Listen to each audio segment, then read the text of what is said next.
नीलगाय रक्षा संघर्ष समिति के संयोजक ओम प्रकाश गुप्ता ने नीलगाय को मारने की अनुमति का अध्यादेश वापस करने की मांग दोहराई है।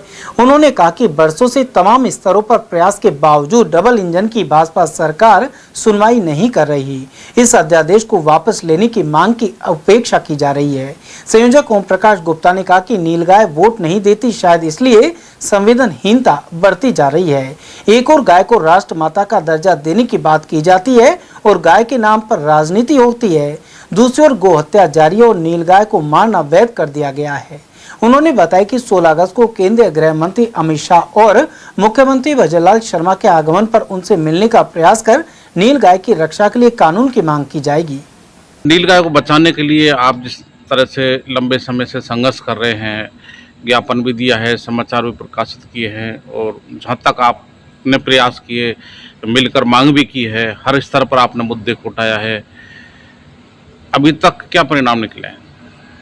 बड़े दुर्भाग्य के साथ ये कहना पड़ रहा है कि पिछले करीब 30 सालों से हजारों संगठन, जिनमें धार्मिक, सामाजिक, सांस्कृतिक, रंगकर्मी सभी शामिल हैं, सैकड़ों साधु संत, जिनमें जगत गुरु शंकराचार्य से लेकर तमाम बड़े बड़े जैन आचार्य, जैन मुनि, जैन साध्वी, सबने बहुत प्रयास किए।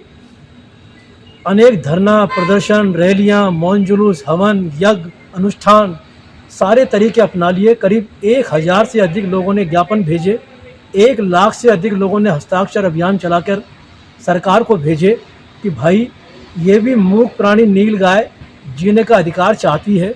लेकिन बड़े दुर्भाग्य के साथ कहना पड़ रहा है कि राजस्थान में और देश में डबल इंजन की सरकार के होते हुए भी वन्य जीव नीलगाय के प्राण आज भी संकट में हैं।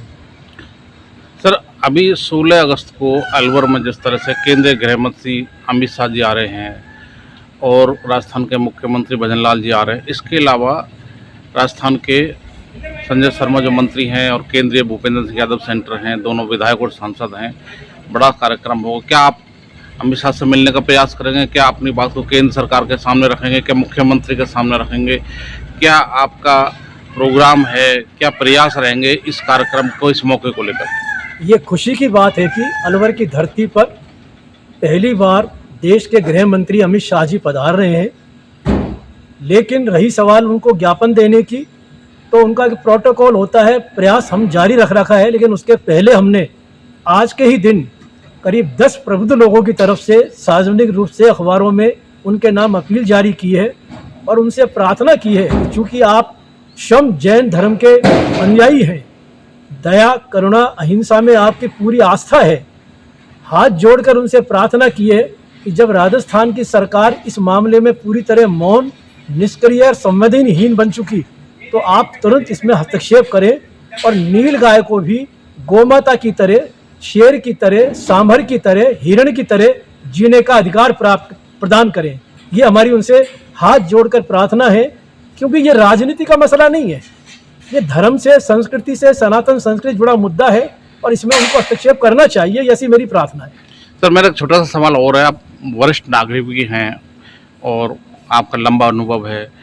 केंद्र और राज्य सरकार जब गाय को नहीं बचा पा रही, राष्ट्र गौ माता घोषित नहीं कर पा रही, आज भी जिस तरह से गाय के हालात हैं और गो तस्करी होती है, फिर गाय की हत्या होती है, तो सनातन हिंदू धर्म की सरकार है, आरएसएस की सरकार है, जब गाय माता को ये सुरक्षित नहीं कर पा रहे, तो आपको लग रहा है कि नीलगाय के लिए कुछ कर पाएगी सरकार? क्योंकि अभी तक सरकार की इच्छा शक्ति कहीं भी देखने को नहीं मिल रही है। इस पर क्या कहेंगे आप? ये दुर्भाग्य कहूँगा मैं कि देश प्रदेश में भाजपा की सरकार के होते हुए गौ माता को राष्ट्र माता का दर्जा नहीं मिल पा रहा। इन्हीं लोगों ने जब सत्ता में नहीं थे तब बड़ी बड़ी बातें की, लेकिन दुर्भाग्य कि आज उन्हीं की सरकार होते हुए भी गौ माता कत्ल खाने जा रही है और उसका निरंतर प्रतिदिन वध हो रहा है। सवाल नीलगाय का है। नीलगाय चूंकि गाय माता की तरह वोट नहीं देती, इसलिए उसे संवेदनहीन प्राणी समझकर उसको मारने का अधिकार प्रदान कर दिया। लेकिन सबसे विडंबना की बात यह है कि जिन किसानों के नाम पर इन्होंने नीलगाय की हत्या के कानून बनाए हैं, वही किसान, आज तक किसी भी किसान ने नीलगाय की मारने की मांग तक नहीं की। मारना तो बहुत दूर की बात है। हो क्या रहा है? कटु सच्चाई है पर्दे के पीछे की। गौ मांस के रूप में नीलगाय का मीट सप्लाई हो रहा है और इसीलिए मीट माफिया पनप गया है। ये अत्यंत विडंबना